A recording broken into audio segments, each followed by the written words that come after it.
Hi, everyone. Did I say we're getting into nitty gritty? Well, this is it, guys. This is the beginning of the nitty gritty. Step functions. Step functions are huge in the SN4 program, but you must begin at the introduction. You must be engaged. You must ask questions. You must communicate with me, and things will go really well. Good luck with this voice thread. I'm not going to read this slide for you, but I want you to realize all of the content that is in this voice thread.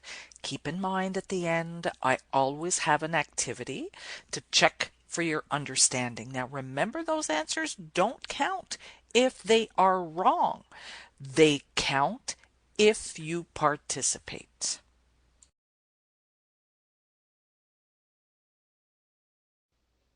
All right, so this problem is taken from the textbook, page 102. But again, you don't need it.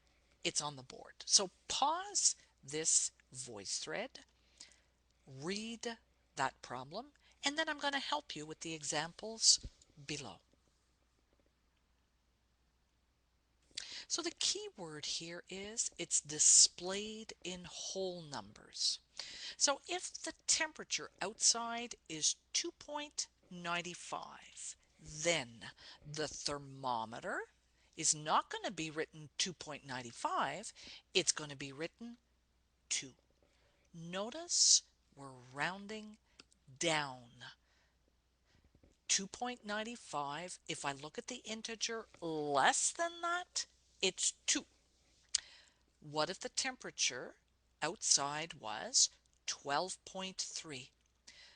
What will it read on the thermometer? It will read the integer which is less than 12.3.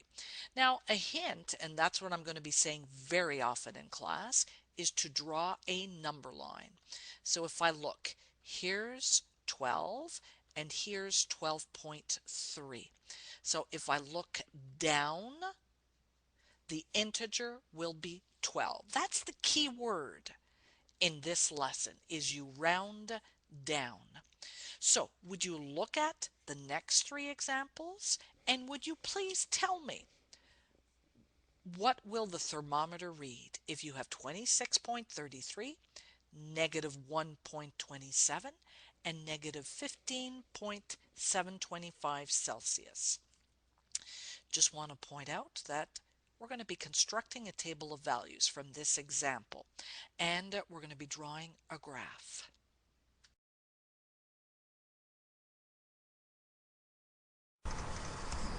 Do you get these answers? Now, I'm pretty sure you got this one correct. 26.33, the integer which is less than 26.33 is 26. We round down. But be careful when we round down negative numbers. Remember, if this is negative 1 on your number line, negative 1.27 is here. And if we round down, remember, we go on the number line towards the left. That's why the integer would be negative 2. So be careful when it's negative. We're rounding down. So if the temperature outside is negative 15.725, we round down, and that would give to us negative 16. On the number line, you go to the left.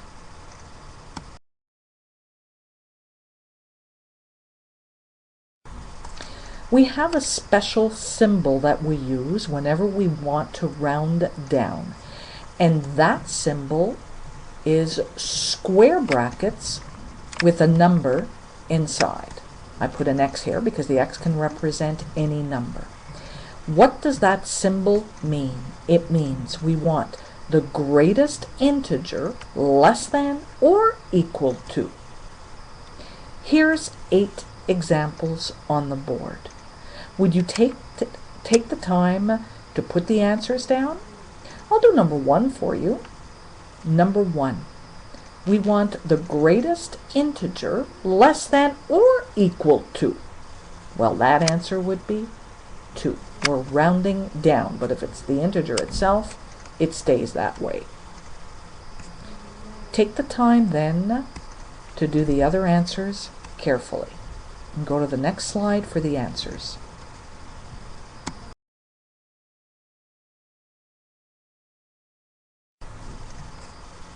Do you get these answers? Did you calculate it properly? I'm sure you got number 2 correct. 10.99. We're rounding down. Even if it's closer to 11, we always round down. So that would equal to 10. Number 3, remember we're rounding down.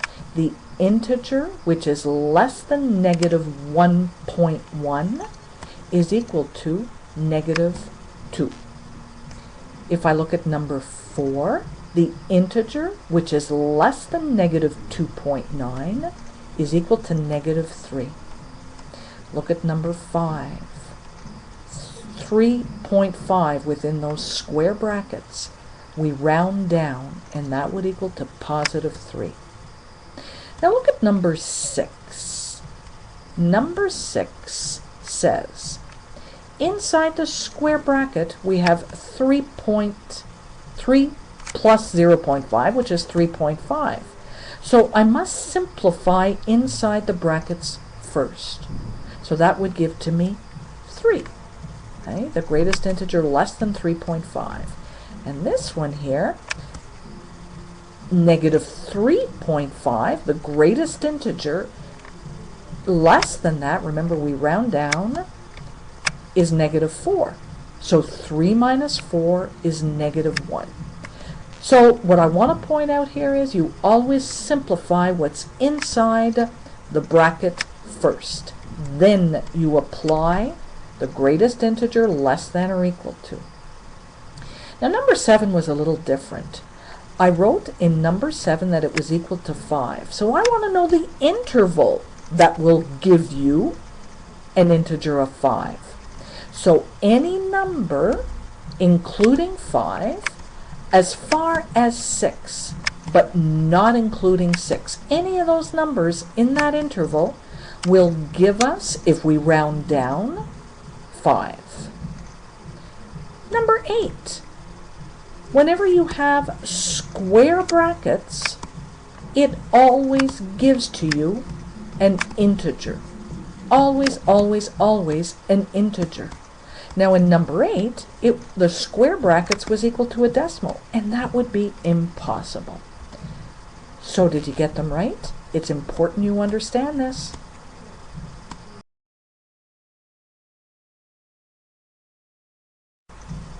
Here's another example. If I were to substitute x with negative 2.5 right here, what would this be equal to? So remember to use your order of operations. Take the time to work this out, then go to the next slide to see all of the steps involved.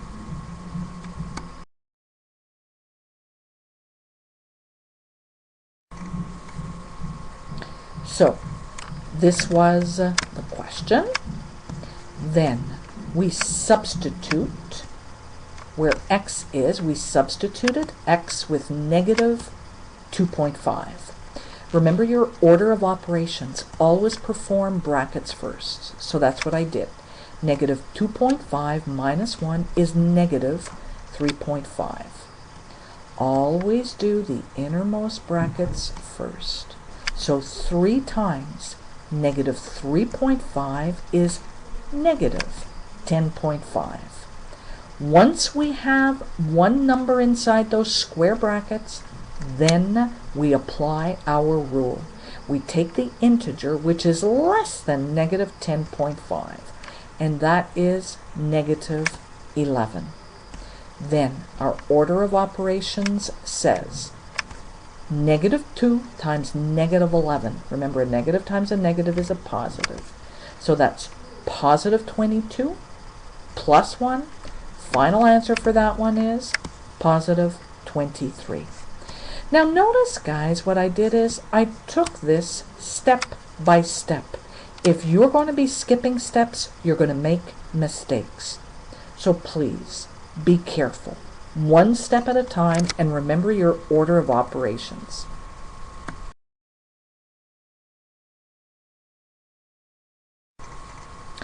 All right, remember our thermometer problem? Remember I said that we're going to have to draw the graph? Remember I said that we're going to have to construct a table of values? I want you, before you go to the next slide, I want you to try and imagine what the graph would look like. Our x value would be the temperature outside. That's the x value. As the problem says, x is the degrees Celsius of the temperature outside, and the y value would be the number displayed on the integer. So what do you think the graph would look like? Please take the time to imagine what it would look like. Also, take the time to see if you can construct a table of values. The next two slides will show you what the graph and what the table of values will look like.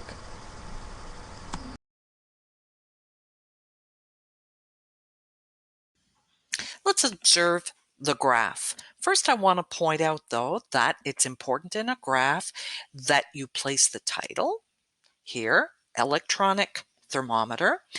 The labels are important for your x and y axis. The x-axis here represents the outside temperature, that is the degrees in Celsius, and the y-axis represents the number displayed on the thermometer. Notice we have steps everywhere. Well, let's understand why there are steps. Can you remember when we had our example of the thermometer? If the outside temperature were 0 degrees, the thermometer read 0. If our outside temperature were 0.1 degrees in Celsius, our thermometer read 0. If it was 0.2 outside, the thermometer displayed 0. And it continues this fashion. How far? Not 1. If the outside temperature were 1, our display on the thermometer would represent 1. That's why I have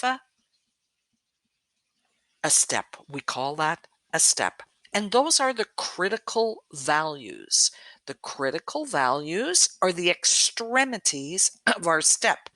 So in this case, we have a closed extremity because it is included in the graph. And on the right, this extremity, we say it is opened because it's not included. Because at 1, if the outside temperature were 1, the display on the thermometer would be 1. And we continue in this fashion. A step function is a function that's constant over intervals of the independent variable, but it changes abruptly for the critical values. Notice we have horizontal segments. It's important to determine these critical values of the independent variable and to indicate whether or not the extremities of the segments are part of the graph. What else is important to recognize here is this is the basic. Now we're going to learn about transformed functions, transformed step functions in later voice threads. This is the basic step function. Why is it basic? We have f of x is equal to square bracket x. The number in front of the square bracket, it's understood that it's 1. So we say that the a is equal to 1. Inside the square bracket, there's no number in front of the x. Well, that's understood that the b value is 1. This is the basic function. And we'll learn about the h and the k in later lessons. Now, the next important thing is building a table of values from the graph. Can you do that at your desk? And I'll show you in the next slide.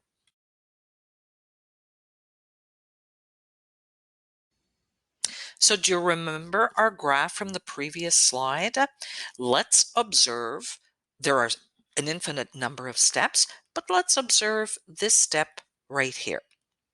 If I were going to name the x values, notice x, -1, -2, -3, that value is -3.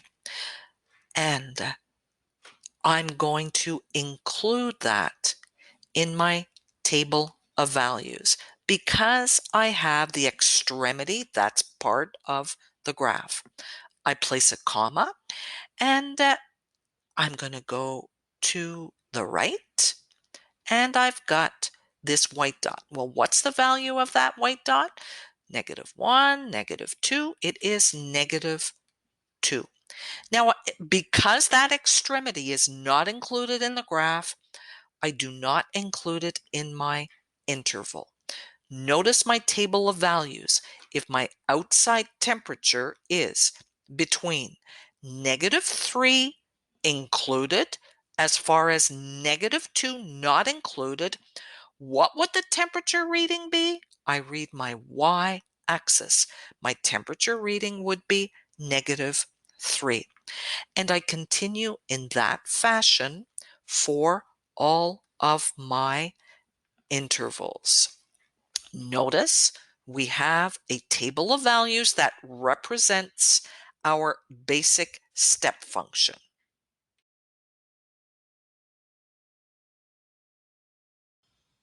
Describing the properties of the greatest integer function is important in the SN4 program. What do we mean by properties? Domain, range, the zeros, y-intercept, intervals of increase, intervals of decrease. And the other properties are in the next slide. Let's start with the domain.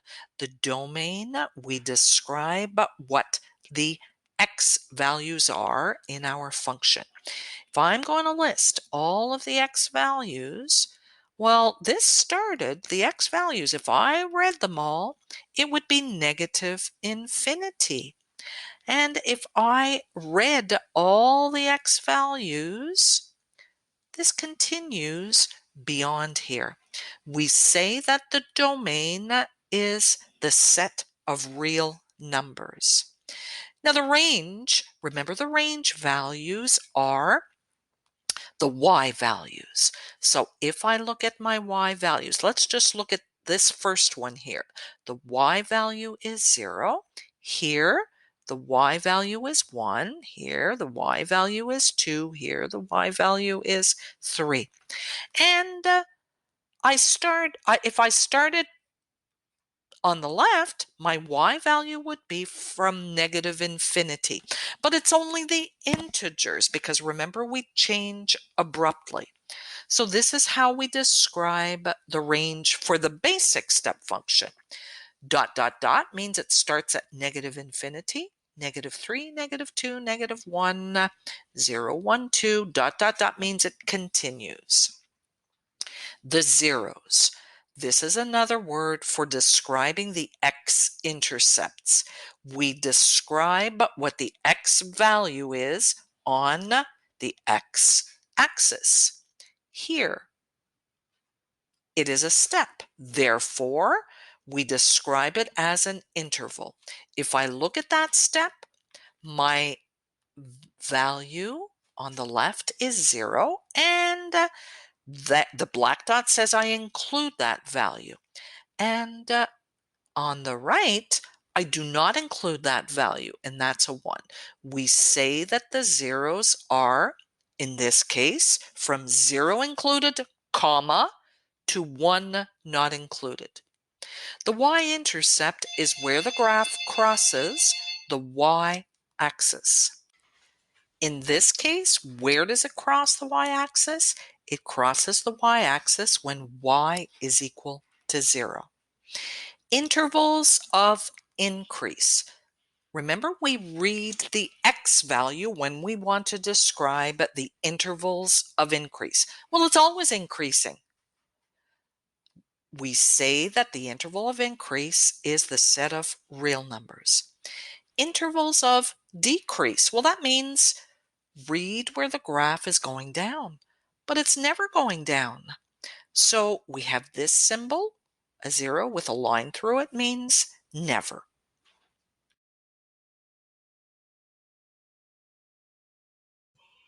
And here are the remainder of properties that you're responsible for describing when given a step function. The sign of the function means when is the function positive, when is the function negative. By that, this means when the y value is positive, what is the value of x? So if I want to know if the y value is positive, everywhere above the x-axis, the y values are always positive. If I named any y value there, they would all be positive. Well, what is the x value? Notice it starts here at 0 as far as this, which is 1, and it continues forever. The x value, when the y is positive, is from 0 to positive infinity. And when is the function negative? Remember, we're going to look at when the graph is below the x-axis. Why do we do that? This means when the value of y is negative. Every single coordinate below the x-axis, the y is always negative. Well, what's the value of x? If we read from left to right, the value of x will be from negative infinity and as far as 1 we consider on the x-axis as negative or positive. From negative infinity to 1 not included because we have an open dot there. The extremes. The extremes means what is the value of y?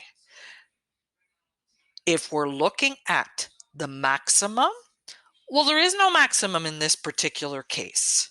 The absolute maximum, there is none. And remember, this is our symbol for there are none. What about the minimum? There is no minimum because this continues forever. Remember the extremes, we read the value of y. The image of 2.5, what does that mean? The image means what is the value of y when x is equal to 2.5. This is the symbolism. The value of y is 2 when x is equal to 2.5. So if I look at my graph, 1, 2, 2.5 is approximately here. I go and read my graph, and that x value is 2. We say that the image of 2.5 is 2.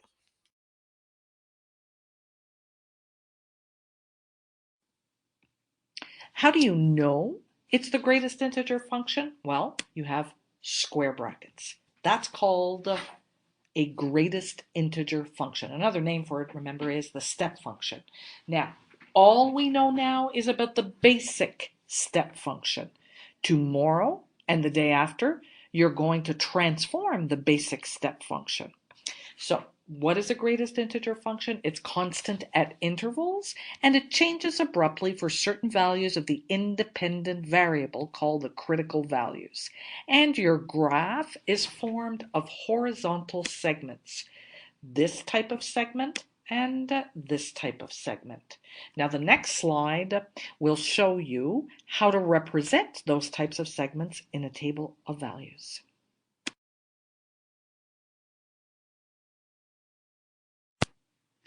So on a graph, if you see this type of a step, and by the way, all your steps will be exactly the same.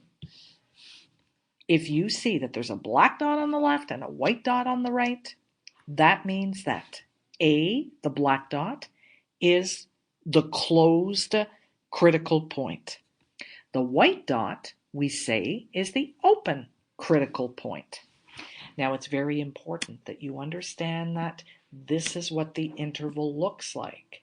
Remember, when there's a black dot, the bracket is pointing towards the number. When it's a white dot, the bracket is pointing away from the number.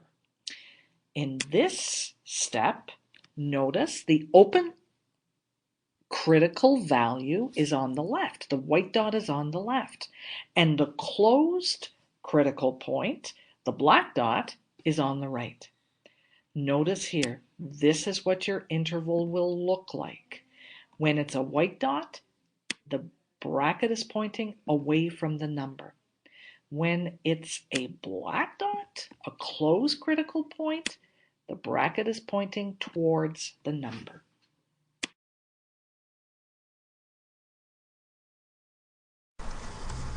Let's make sure we know how to read the graph of a step function. Here's an example of a step function, a problem where a step function is involved. The cost of a taxi ride. Notice the independent variable, the x, is the distance that you will travel in the taxi. And the dependent, the y, is the cost. So, can you answer these questions? What will it cost to travel 2 kilometers? So if I look at my graph, if I want to travel 2 kilometers, I'm going to do the first one with you. If I travel 2 kilometers, I read the graph. I don't read this here because there's an open dot. So I've got to go to this dot here. So here, this is where my x is equal to 2 kilometers. How much is that going to cost me? 1, 2, 3, 4, 5, $6.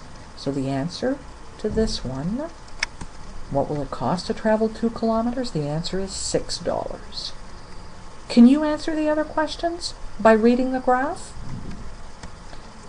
What will it cost to travel 2.9 kilometers?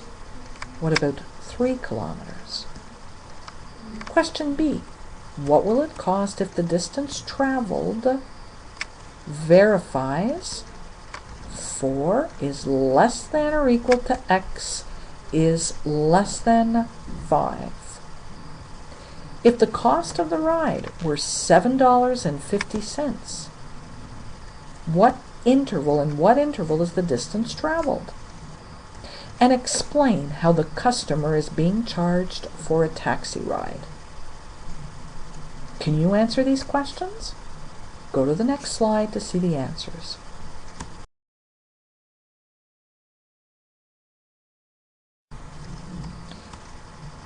A, if, for the second one, if the customer travels 2.9 kilometers, the cost will be $6. If the customer travels 3 kilometers, the cost will be $7.50. What will it cost if the distance travel is from 4 to 5, from 4 included to 5 kilometers? So from 4 to 5, I look at my graph. 1, 2, 3, 4. Here's 4. So I look at where it is. It's up here. Here it is. So what is that cost? I read the y-axis, and that's 1, 2, 3, 4, 5, 6, 7, 8, $9. Did you get 9? What if I said the cost were $7.50 though? The cost were $7.50. So I look, cost is on my y, so 1, 2, 3, 4, 5, 6, 7, 50 is here. I read the step, and that is from 3 to 4, not included. Explain how the customer is being charged for a taxi ride. Did you get this statement? The minimal cost is $3 for a ride of less than 1 kilometer. And there's an additional $1.50 charge for every complete 1 kilometer traveled. You will have a lot of problems that involve the step function.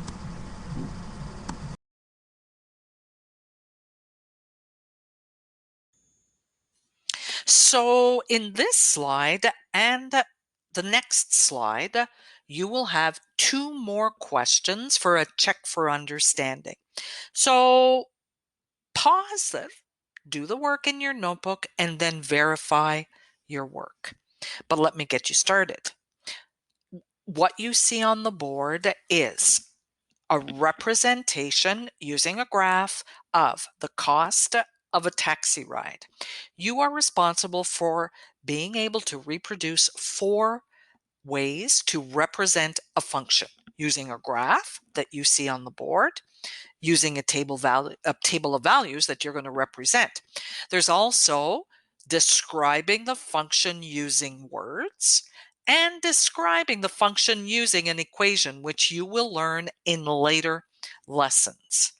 So for this one, you have the graph, complete the table of values. And on this slide right here, what do you see? You see a table of values that represents the cost of a fence according to the length in meters of the fence.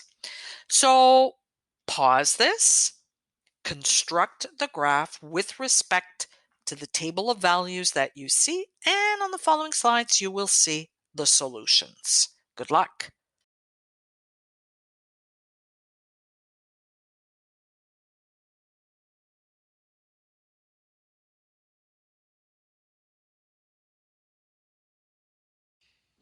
So here is the table of values that represents the cost of a taxi ride according to the distance traveled. And you obtain this table of values by observing the graph. Did you get the same table of values? Now, maybe you're going to ask, how come I started with this one? Well, the distance is not negative, so these two don't really count. We actually start here. Do you have the correct symbols for your intervals? Notice, because we have a black dot, it that value of x will not be included. The bracket is pointing towards the number. There's a comma in between the values, and then where the white dot is, that is your open value. The bracket is pointing away. And notice the value of y is equal to 3.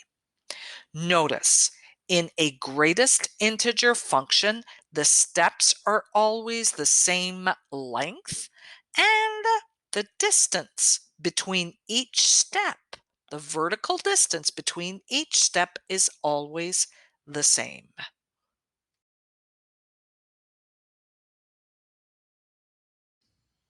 How about this function? Cost of a fence according to the length in meters. Notice the x values. Notice the x values, the 0 is not included. That means I'm going to have a white dot on the left, and I will have a black dot on the right. Notice that's what all of my steps look like. Then, what else is important? The length of the step is always 100. What else is important? The vertical distance between each step has to be 0.25. And notice we are going down.